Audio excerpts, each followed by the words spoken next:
जिंदगी है, इसमें उतार चढ़ाव आते हैं, सुख दुख आता है, धूप छांव आती है। जैसे महीने में दो पक्ष होते हैं, शुक्ल पक्ष और कृष्ण पक्ष, अंधेरी रात और उजाली रात।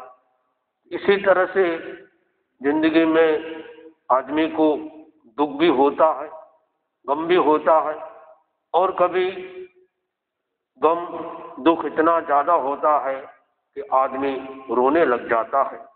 तो गीत में कहा गया है कि फासले कम करो, गम भुलाते रहो। जो आज दूरी बढ़ती जा रही है, आज विज्ञान के युग में मनुष्य निकट से दूर हो रहा है और दूर से निकट हो रहा है। ग्रह, नक्षत्र, तारे, चंद्रमा, वहाँ क्या हो रहा है हमको पता है, किंतु हमारे भीतर क्या हो रहा है हम नहीं जानते। खुद से अनजाना रह गया। दुनिया को जानने वाला व्यक्ति खुद से अनजान रह गया तो उसने क्या जाना। दुनिया का सबसे बड़ा गरीब आदमी कौन? सबसे बड़ा गरीब वह जिसके पास सब कुछ है और फिर भी वो कुछ न कुछ किसी न किसी से मांगता ही रहता है। एक राजा के पास में एक भिखारी जा रहा कुछ मांगने के लिए। इसके पहले कि भिखारी कुछ मांगे, राजा वहां से रवाना हो गए। राजा मंदिर में गया, भिखारी भी मंदिर चला गया, और भिखारी ने देखा राजा मंदिर से भगवान के सामने हाथ जोड़कर कुछ मांग रहा है, और उसने बहुत कुछ मांगा जो भी मांगना चाहिए। फिर क्या हुआ? फिर वो जो भिखारी था, भिखारी को राजा ने देखा और भिखारी को राजा ने कहा कि कुछ मांग लो। बोले नहीं चाहिए। क्यों? मैं भिखारी हूं तो तुम भी भिखारी से कम नहीं हो। अरे मुझे भिखारी कैसे कहते हो? बोले अभी आप मंदिर में जाकर क्या कह रहे थे? आप मंदिर से मांग रहे थे, मंदिर भगवान आपको दे, फिर आप मुझको दे, मैं सीधा मंदिर से मैंने मांग लेता। और मैंने देखा मंदिर में कोई मांगने से मिलता नहीं है। राजन, मुझे आपसे कुछ नहीं चाहिए, और यदि मेरे हिसाब से तो आप भी भिखारी हो। मैं छोटा भिखारी हूं, तुम बड़े भिखारी हो। जो भी मांगता है वो भिखारी है। मांगना बहुत बड़ी बात होती है, और देखा जाए तो मांगने का सच्चा अधिकार सच्चे सन्यासी को है। बाकी मांगना तो कहा जाता है मांगन मरण समान है, मत मांगो कोई भीख। हमको संतों को शिक्षा दी जाती है, हम किस पर अहंकार करें। किसी घर में जाते हैं तो हम हाथ को फैलाते हैं कि कुछ हमको दे दीजिए, फिर भी हम ऐसा खड़े नहीं रहते, झुक जाते हैं थोड़ा, यानी हमारे अंदर में जरा भी अहंकार न रहे। ये ऐसी बात। और मैं कल पढ़ रहा था कि कितने सारे लोग ऐसे हुए जो दान देते हुए सम्यक दर्शन को प्राप्त हो गए, दान उच्च भावना से। और उसमें लिखा, विपाक सूत्र में लिखा कि जब दान देते हो बहुत खुशी होना चाहिए, जब भावना भाते हो तब भी बहुत खुशी होना चाहिए, और दान देने के बाद भी बहुत खुशी होना चाहिए। यानी उदास मन से, हताश मन से, बिना भावना से दान नहीं देना चाहिए। बहुत उच्च कोटि की दान वही होता है क्या आप भावना भाते हो तो आपके अंदर से, हृदय से भावना जागे कि मुझे भावना के लिए निवेदन कर रहे हैं। फिर आप दे रहे हैं, उस समय भी बड़ा उत्साह आपके अंदर होना चाहिए, देते समय भी, और जब देने के बाद भी अपने आप पर बहुत ये संतोष रखना चाहिए या गर्व करना चाहिए कि देखो मैं कितना बड़ा सौभाग्यशाली हूँ कि मेरे हाथों से संतों को, संयमी संतों को दान देने का लाभ मिला। ऐसे करते करते व्यक्ति को सम्यक दर्शन की प्राप्ति हो जाती है। बताइए, उस व्यक्ति का नाम बताइए जिसने दान दिया और सम्यक दर्शन आ गया। कितनी सारी घटना आती है। भगवान महावीर स्वामी को देखिए आप। भगवान महावीर स्वामी पहले भाव में नई सार उनका नाम था। उस नई सार के भाव में उन्होंने, वो एक जंगल के अधिकारी थे और उनके पास में कई लोग मंजूर होते हैं, या आज भी ऑफिस में लोग जाते हैं, टिफिन साथ में ले जाते हैं। तो वहां पर वो गए और खाना खाए इसके पहले देखा कोई संत आए हैं। संत ने पूछा, भाई हम लोग रास्ता हमको बताओ। कभी रास्ता बताने वालों को भी रास्ता पूछना पड़ता है। दो तरह के रास्ते होते हैं, दो तरह के मार्ग होते हैं, एक चलने वाला रास्ता, एक जीवन का रास्ता। तो बोले हमको अमुक गांव जाना है, उसका रास्ता कौन से। जैसे ही संत को देखा और उनको ये ज्ञान हो गया, संत तो ये बड़े दिन से भूखे हैं, ये मांगते नहीं, तो इनको अपनी ओर से भावना भाना चाहिए। उनके पास में छाछ और गुड़ की लापसी, ऐसा सुनने में आया, वो चीज थी। उन्होंने कहा, गुरुदेव भगवान मुनिवर आप कृपा कराइए। तो उन्होंने ध्यान लगाया, भोजन इसके लिए लाए हैं, शुद्ध भोजन है, भावना भी सही है, जितनी भावना थी उससे कम लेकर अपना काम चला लिया। फिर कहा कि हमको वो रास्ता बताओ। चलो मैं आपको रास्ता बताता हूँ। रास्ता बताते चलते चलते प्रतिबोध दिया गया, और प्रतिबोध से वो दान की इसी उच्च कोटि की भावना भाई थी। उस उच्च कोटि के दान से नई सार के जीव को सम्यक दर्शन की प्राप्ति हो गई। तो ये दान भी देने, आपने क्या दिया, ये 2 नंबर की बात है। किस भावना से दे रहे हो। कई लोगों को देखा घर में बहुत तरह के आइटम बनाते, बहुत तरह का, आज महाराज आएंगे, बहुत तरह का आइटम बना लिए, बहुत तरह का आइटम दे भी दिए, लेकिन वो लाभ नहीं मिलता है जो लाभ मिलना चाहिए। और आपके घर में सहज अचानक संत आए, कोई चीज तैयार नहीं किया आपने संतों के लिए, सहज रूप से आपके घर में चने थे, आपने 2-4 चने बेरा दिए उच्च भावना से। 2 चने बेराओगे तो भी 12वां व्रत निपटेगा, और 15 आइटम बेराओगे तो भी 12वां ही व्रत निपटेगा।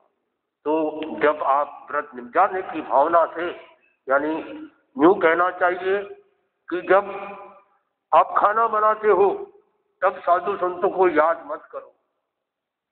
कितनी गहरी बात, साधु संतों को याद करते रहना चाहिए, लेकिन जब आप खाना बनाते हो तब याद मत करो। क्यों? अगर उस समय याद करोगे, सोचोगे घर में 3 जने खाने वाले हैं और 3 संत का लिए खाना भी चाहिएगा, उस हिसाब से खाना बनाओ। यदि उस हिसाब से हमने खाना बना लिया तो आप, स्वामी जी कहते हैं, आपका भोजन भी गया और आपको पाप कर्म का बंध भी हो गया। फिर यदि आपने महाराज से ये बोला, नहीं महाराज आपके लिए नहीं बनाया, तो झूठ और लग गई।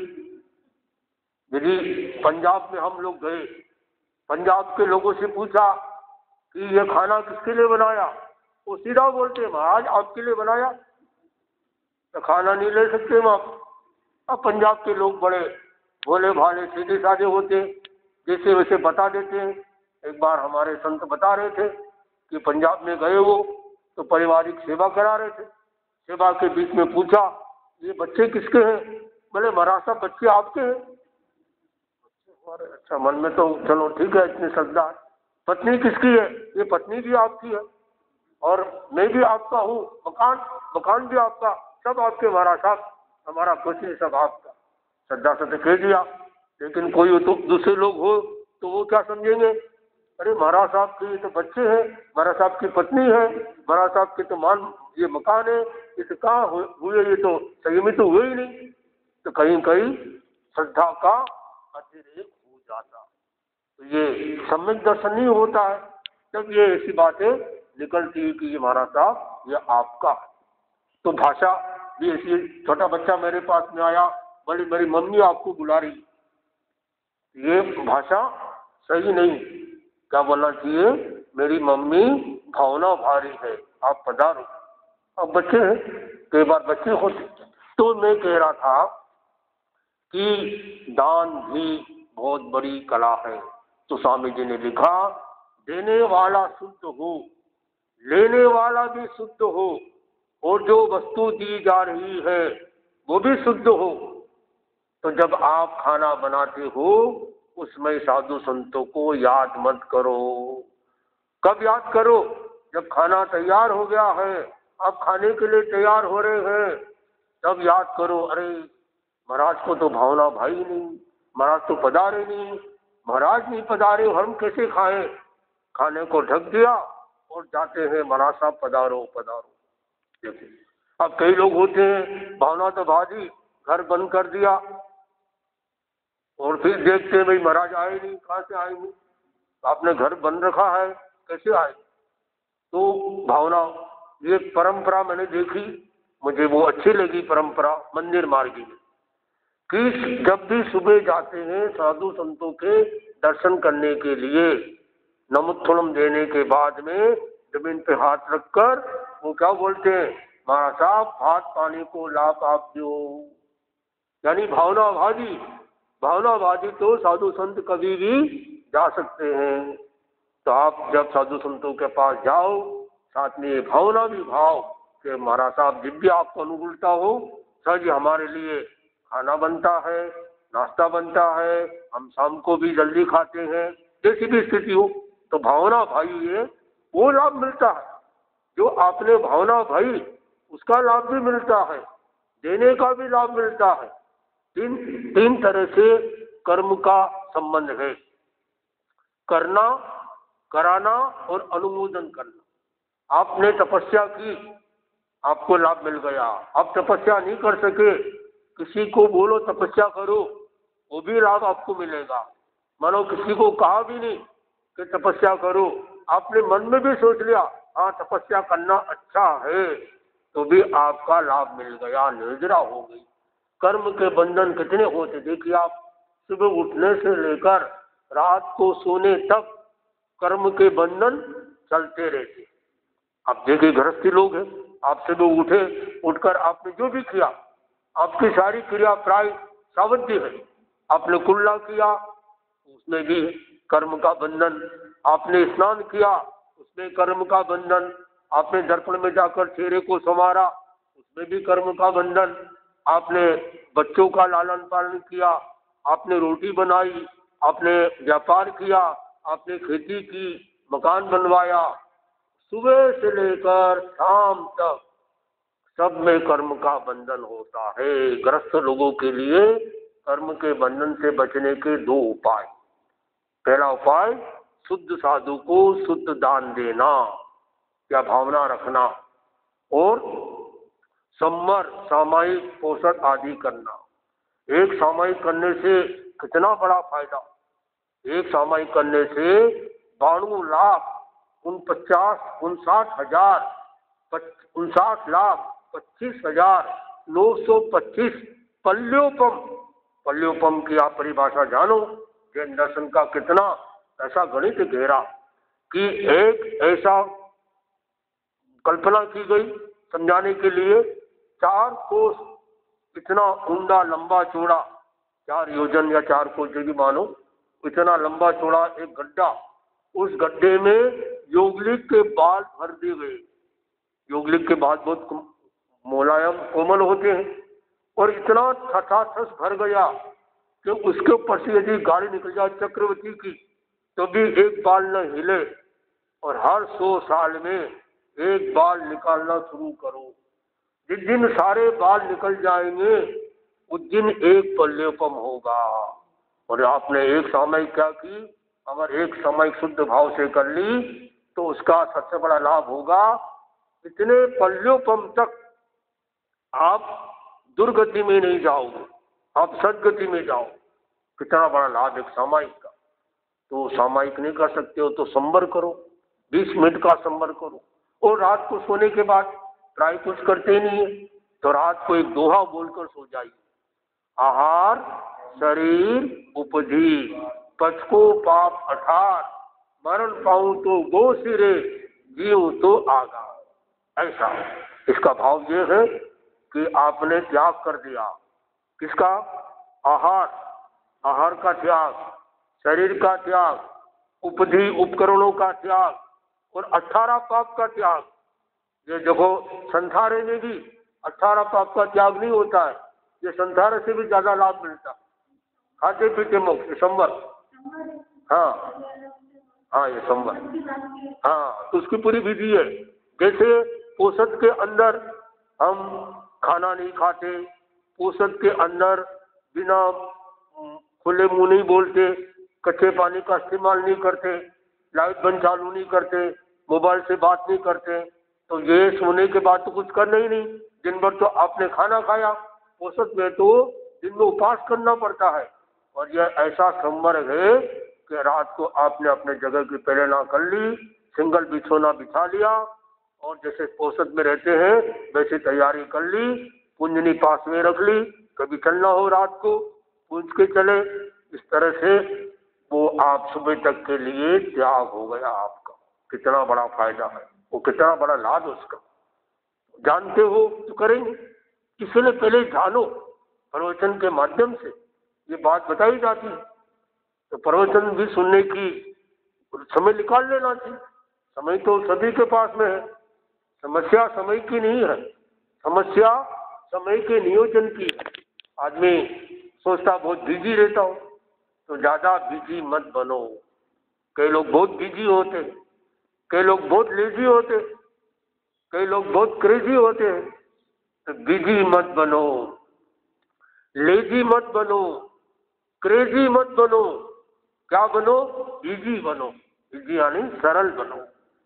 तो ये आपके मन में आज सुनने की भावना जागेगी कि संत पधारे हैं। और जहाँ भी सत्संग होती है, सत्संग चाहे किसी की भी होती, वो सुना हुई चीज बेकार नहीं जाती। अगर बिना मन से भी सुना हुआ है तो भी काम करता है। तो इतनी देर तक आप ये आए, कम से कम मोबाइल के झमेले से बच गए, घर के काम से बच गए, सावधि काम से बच गए। कितने सारे घर पे सारे काम, सावधि योग के सारे काम, और यहाँ पर सावधि योग का आपने त्याग कर दिया। सुन रहे हैं तो सुनने के साथ में अगर उसको दिमाग में याद रखें, फिर उसको फॉलो करें, जीवन में उतारे। और ज्यादा पहले सुनना तो चाहिए, अब सुनना ही नहीं, सुनने का ही मौका नहीं मिलता है तो ज्ञान कहाँ से मिले? इसलिए सौने नाने मिन्नाने, सुनने से ज्ञान, ज्ञान से विज्ञान, विज्ञान से प्रत्याख्यान, प्रत्याख्यान से संवर, संवर से निर्जरा, निर्जरा से अक्रिया और अक्रिया से मुक्ति हो जाए। मुक्ति किससे होती? अक्रिया से होती, क्रिया से नहीं। जितनी जितनी क्रिया से बचोगे, दोनों तरह की क्रियाओं से बचो आप। सावधिक क्रिया से भी बचो, निबद्ध क्रिया से भी बचो। लेकिन निबद्ध क्रिया से तो बचना मुश्किल है। सावधि से बचोगे, पाप कर्म का बंधन तो नहीं होगा। निबद्ध क्रिया में ये फायदा है, पाप कर्म का बंधन नहीं होता। आपने सामायिक में जो क्रिया की, मतलब सामायिक में आपने स्वाध्याय किया, सामायिक में माला फेरी, सामायिक में आपने जाप किया, प्रवचन सुना, स्वाध्याय किया, इससे सबसे कर्मों की निर्जरा होती है। तो कर्म के बंधन के बहुत उपाय, कर्म का बंधन चलता ही रहता है। सुबह से लेकर शाम तक धंधा चलता ही रहता है। आगे धंधो, पाछे धंधो, धंधे आगे धंधो। इस धंधा से जो मुक्त हुए वो साहिब को बंधो। यदि साहिब का बंदा होना है तो ये धंधा चलता ही रहता। तो समय निकाल लेना चाहिए। और कई बोलते समय नहीं है, समय नहीं है, समय नहीं है, समय नहीं है जी। लोग कहते हैं समय नहीं। एक आदमी संत के पास में आया, बोला बहुत दिन में आए, थोड़ा समय निकाल के आ जाए करो। बोले समय नहीं मिलता, मेरे बहुत बिजी रहता हूँ, बहुत बिजी, मेरे बिना घर का काम भी नहीं चलता। अच्छा तुम्हारा नाम क्या? बोले मेरा नाम शेर सिंह, जो भी हो कहानी है। ठीक है, कुछ दिन तो यहाँ रहो। बोले मेरे घर पे बहुत सारे काम है, बच्चे मेरे इंतजार करते होंगे, मेरी माँ, पत्नी, माँ सब कुछ घर पे है, मेरे बिना कोई काम नहीं चलता है। अच्छा ठीक है, थोड़े दिन रहो। और ऐसा उसको उलझा दिया या लगा दिया, उसका मन लग गया। 7 दिन हो गए। बोले अब तो घर की याद नहीं आई। बोले घर की याद नहीं? बोले आप घर पे जाओ ना। बोले घर पे तो जाने की इच्छा नहीं। अरे तुम्हारे बिना काम नहीं चलता ना। हाँ काम तो नहीं चलता। फिर जा वो चला गया घर पे। वो घर पर गया, इधर से कोई संत ने किसी के माध्यम से समाचार भेज दिया कि तुम्हारे पति को शेर खा गया। अब घर में हाहाकार मच गया। अरे पति था मर गया, क्या हो। अब कितना रोएगा आदमी, रोने की भी सीमा होती है। कुछ घंटे रोएगा, रोते रोते फिर वो चुप हो गए, नॉर्मल हो गए। आसपास के लोगों ने बड़ा सहयोग करना शुरू कर दिया और आराम से जीवन चलाने लग गए। पति को भूल भी गया, वो शेर खा गया। एक दिन उसके मन में आया अब अपनी पत्नी से मिलना है, परिवार से मिलना है, तो मैं थोड़ा सा उनको सरप्राइज करूं। दिन में नहीं, शाम को जाता हूं। शाम को पहुंच गया, दरवाजा खटखटाया, अंदर से पूछा कौन है। अरे भूल गए, मैं तुम्हारा घर वाला हूँ। वाला ये तो शेर खा गया था, ये लगता है भूत बनकर आ गया। अरे तुम चले जाओ। अरे मैं आया हूँ। नहीं नहीं, बोले तुम चले जाओ। चले जाओ चले जाओ, तुम्हारा काम नहीं कुछ भी, भले जाओ चले जाओ। अगर तुम अंदर आ जाओगे और हमारा जीना मुश्किल हो जाए। ये क्या बात, मेरे बिना तो घर का काम नहीं चलता था। बोले और अच्छा काम चल रहा है। तुम थे तो बस तुम अकेले कमाते थे, अब तो मैं भी कमाती हूँ, बच्चे भी कमाते हैं, आसपास वाले सहयोग करते हैं और वो पेंशन भी मिलती है तुम्हारे नाम की। तुम चले जाओ, हमारा तुम्हारी जरूरत नहीं है। अरे मैं जिंदा हूँ। हाँ हाँ ठीक है, जिंदा जाओ। क्योंकि मन में तो ये भैया कि इसको शेर खा गया और भूत बनकर आ गया है, और आ जाएगा तो परेशानी। उसको चला गया, वो दरवाजा ही नहीं खोला। वो संत के पास वापस गए। संत ने कहा इतनी जल्दी कैसे आ गए। बोले गुरुजी आपने सही कहा था कि मेरे बिना भी काम चलता है, मैंने आंखों से देख लिया। और घर में जाना था ना, इतने दिन से आपकी पत्नी माता जी सब इंतजार कर रहे थे। नहीं नहीं, बोले वो दरवाजा ही नहीं खोला उसने। तो वो क्या समझे कि ये भूत बनकर आ गया। बोले मैं जिंदा हूँ, तब मुझे भूत बना दिया। तो वो दरवाजा ही नहीं खोला। ऐसी प्रेरणा मिली संतों से और वो संत बन गया खुद। संगत का रंगत, जैसी संगत वैसी रंगत। हमेशा अपने से जो ज्यादा जानकार है उसके पास में बैठो, चाहे बातचीत भी नहीं करोगे तो आपके मन में आएगा कि इनसे कुछ सीखना चाहिए या कुछ जानना चाहिए, पूछना चाहिए। तो अच्छे लोगों की संगत करने से हमारे जीवन में भी अच्छा ही आता है। तो इस तरह से ये बात बताई गई है कि यदि हमें कर्म के बंधन से बचना है तो आप गृहस्थ लोगों के लिए, आप श्रावक लोगों के लिए दो उपाय बताए। एक तो दान देने की भावना रखना, शुद्ध दान देने की भावना रखना। जब साधु खाना बनाओ तब साधु संतों को याद मत करो। जब खाना खाने बैठ रहे हो तब साधु संतों को याद करो। तो भक्ति भावना से, यानी भावना पहले भी भावना मतलब प्रसन्न भाव से भावना भाना, और प्रसन्न भाव से बहराना, और बाद में भी प्रसन्नता व्यक्त करना कि देखो मैं कितना, मेरा अहोभाग्य है कि मैं संतों को दान दे सका। और संतों को दान देने का मौका नहीं मिलता है। मानो सब जगह साधु संत कहाँ मिलते। तो इस तरह से आप लोग ये सामायिक संबर त्याग पचकान तो दुआ याद हो गया। आहार शरीर उपधि पचको पाप, ये इतना अच्छा दुआ है, इमरजेंसी में बहुत काम आएगा। कभी भी कोई कठिनाई आ गई, मानो कहीं कोई व्यक्ति अब मरने वाला है, उसको ये दुआ सुना दो, उसका तो कल्याण हो गया। मुकार मंत्र सुना दिया, कले मरते हुए तिरंत गति में कोई जीव जा रहा है, मर रहा है, चिड़िया मर रही है, आपके सामने तड़फड़ा रही है, उसको आपने लोकार मंत्र सुना दिया, उसकी सदगति हो जाएगी और वो अगले जन्म में आपका सहयोग भी करेगी। सहयोग करने की दृष्टि से नहीं सुनाना है, उसकी सदगति हो जाए। कई बार ऐसा होता है। तो इस तरह से हम ये दुआ बहुत अच्छा है। आहार शरीर उपधि पचको पाप अर्थात मरण पाऊं तो दो सिरे, जीव तो भागा। आपको तो याद होगा, बोलो। अच्छा हाँ, ये संथारा इसको कह सकते हैं सागारी संथारा। और संथारा से भी बढ़कर है। तो संथारा जो होता है ना नॉर्मली, उसमें 3 आहार का 4 आहार का त्याग करते। सावजयोग खुला, सावजयोग का त्याग नहीं जो गृहस्थ लोग संसारा करते।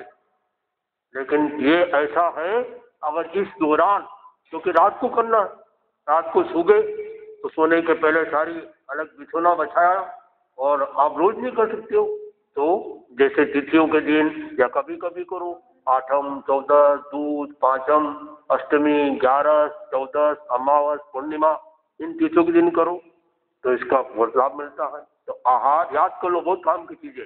आहार शरीर उपधि, बोलो। पचको पाप अठार,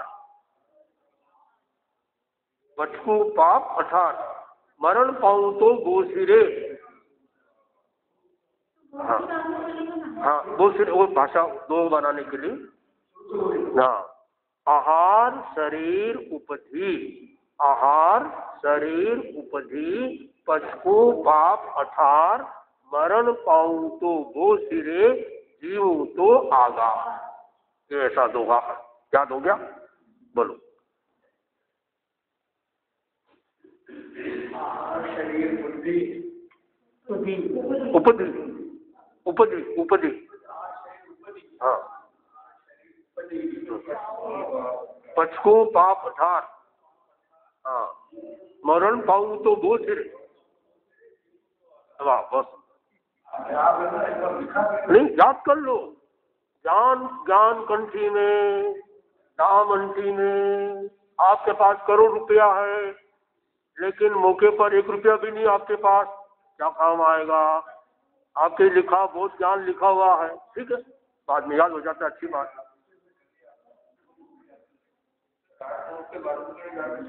हाँ, पोषण में समझो कि पोषण में हो आप, पोषण में जो कर सकते हैं वो आप काम कर सकते हैं। पोषण में खुले में नहीं बोलना, लाइट बंद चालू नहीं करना, मोबाइल से बातचीत नहीं करना, इसी तरह से ये।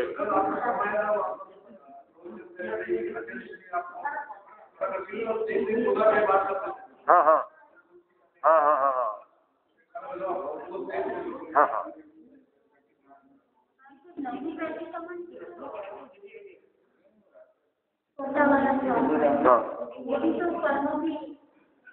हाँ, मतलब कर्मों से बचने के, जैसे कर्म बंधन के बहुत सारे ये बंधन होते रहते हैं, तो कर्म से बचने के भी बहुत उपाय, ये 2-3 उपाय मैंने सरल बता दिया आप।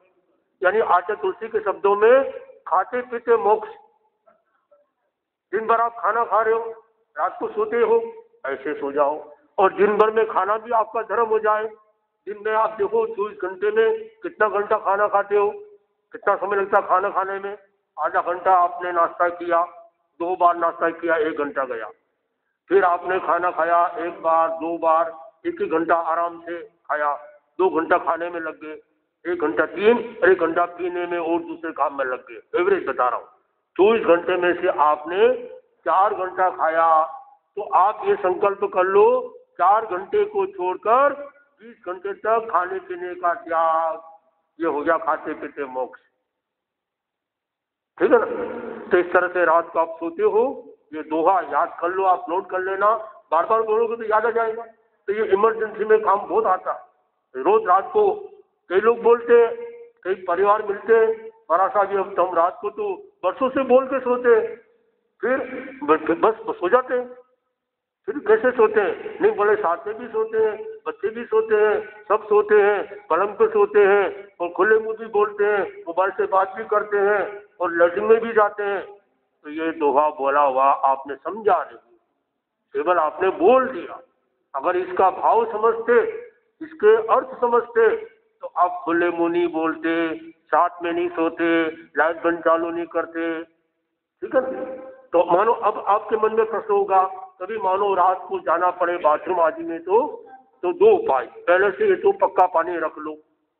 फिर यदि आपने प्लस चला दिया मानो, तो 1 प्लस का 1 बार का 1 लोगस्य का प्रायश्चित, और आपका खुले मुंह बोल गए तो उसका प्रायश्चित, हर चीज का प्रायश्चित। मोबाइल चलाना, इमरजेंसी में बात करनी पड़ी, उसका भी प्रायश्चित। लेकिन जितना हो सके बचने की कोशिश करना। खुला उजाला है, जैसे हम संतों के लिए भी नियम है, अगर उजाला पर्याप्त है फिर भोगे से पूंजने की जरूरत नहीं। ऐसा ये नियम बताया हमें गुरुदेव ने कि अगर रात का समय है, मानो पर्याप्त उजाला है और चलना है तो पूंजने की जरूरत नहीं, क्योंकि उजाला पर्याप्त है। कभी कभी दिन में भी पूंजना पड़ता है। मैं कल मुनीश्री को पूछा बड़े महाराज से, ये उगा तो दिन में काम आते ही नहीं, ऐसे ही रखते हम लोग, तो फिर इसको क्यों रखे? बोले गोचरी जाते हैं, कई जगह घरों में अंधेरा होता तो अंधेरे में चलना नहीं, एक कदम भी नहीं चलना है, होगा अपने पास में होगा। और कभी कभी चींटियां भी दिखाई दे रही है, कभी कभी कोई जीव दिखाई दे रहे हैं, कसारी आदि दिखाई दे रहे हैं, होगा पास में होगा तो कोमलता से उसको होगा क्या, ये बहुत ऊन का बना होता है, कोमल होता है, तो उस जीव को भी कष्ट, तो ये काम आता हो गया। और इसको बोलते हैं रजो हरण। ये रजो रज की हरण करता है, अपने कर्मों की भी रज है, उसको हरण करने का धर्म ध्वज है एक तरह से। ये पहचान है जैन साधु की। कई अलग अलग परंपरा में, कहीं होगा रखते हैं, कहीं पुंजन रखते हैं, कहीं मोर पिछी रखते हैं, कोई बात नहीं। तो आज आपको ये धर्म देशना के दिन वाणी के अंतर्गत कुछ हमने जानकारी दी कि हमें कर्म के बंधन से बचने के लिए दो उपाय, एक तो दान देने की भावना रखना और नंबर 2 त्याग रखना, हर चीज का त्याग रखते जाओ। कई लोग देखा मैंने रोज की कमाई करते, नाश्ता किया, अब 9 बजे नाश्ता किया, 12 बजे खाना खाएंगे, 3 घंटे का त्याग, पानी की छूट। फिर 3 बजे खाना, 12 बजे खाना खाया, अब 3 बजे चाय पियेंगे, फिर 3 आहार का त्याग, फिर 3 बजे चाय पी, फिर शाम को 6 बजे खाना खाएंगे, फिर 3 घंटे का त्याग, फिर आप रात को भी खाते नहीं है, फिर त्याग। त्यागमय जीवन है। तो त्याग से क्या होगा? जो आपने मानो त्याग नहीं किया और दिन भर मानो कुछ नहीं खाया।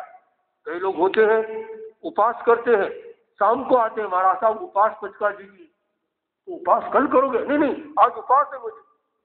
और उपास दिन भर आपने किया और यदि त्याग नहीं किया, आपका उपास का लाभ जो मिलना चाहिए वो नहीं मिलेगा।